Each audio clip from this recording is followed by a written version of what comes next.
یا لطیفو، یہ بھی اللہ کا نام ہے، اس نام میں بہت برکت رکھی ہے اللہ نے۔ یہ عمل ایک ایسا نایاب عمل ہے جو کہ پہاڑوں سے بھی رزق برستا ہے، مگر شرط یہ ہے کہ جو بھی عمل کرنا ہوتا ہے نماز بہت ضروری ہے، اور جو عمل آپ کریں گے اس پر یقین اللہ کی ذات پر ہونا چاہیے۔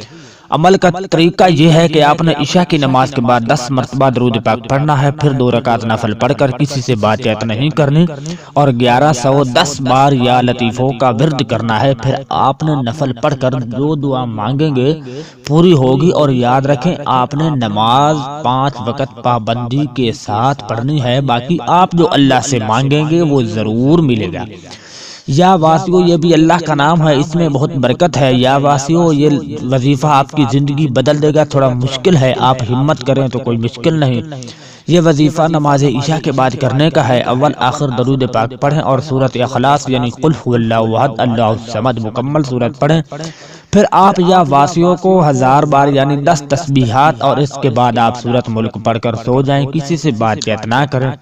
پھر 1 ہفتہ بعد آپ رزلٹ دیکھ لیں، آپ کو رزق میں بھی ترقی ملے گی اور کاروبار میں بھی برکت ہوگی اور کوئی بھی پریشانی نہ ہوگی۔ نماز کی پابندی لازمی ہے۔ یا مالک، اللہ کا نام ہے، اس میں بہت برکت ہے۔ ہر نماز کے بعد 200 بار پڑھنے سے گھر میں کبھی بے برکتی نہیں ہوتی، گھر میں کبھی لڑائی نہیں ہوتی۔ 1 ماہ تک کرتے رہیں، بعد میں اس کا رزلٹ دیکھ لیں، لیکن شرط ہے کہ نماز کی پابندی آپ کی لازمی ہونی چاہیے، کیونکہ ہر عمل نماز کے بعد قبول ہوتا ہے، یعنی عبادتوں میں سب سے پہلے قبول ہوگی نماز، اور نماز آپ نہیں پڑھتے تو آپ کا کوئی بھی عمل قبول نہیں ہوگا۔ امام علی نے فرمایا کہ قیامت کے دن سب سے پہلے نماز کا سوال ہوگا، نماز اگر درست نکلی تو باقی سارے اعمال قبول ہوں گے، ورنہ نہیں۔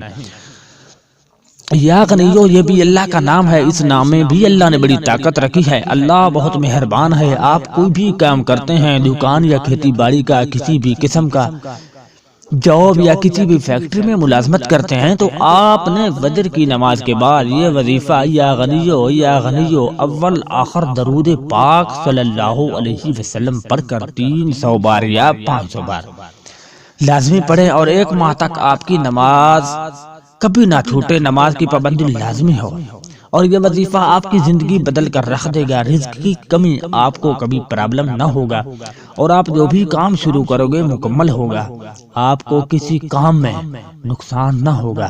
اگر چلتے پھرتے ہر کام میں یہ پڑھتے رہیں تو نماز کی پابندی بھی آپ لازمی کریں۔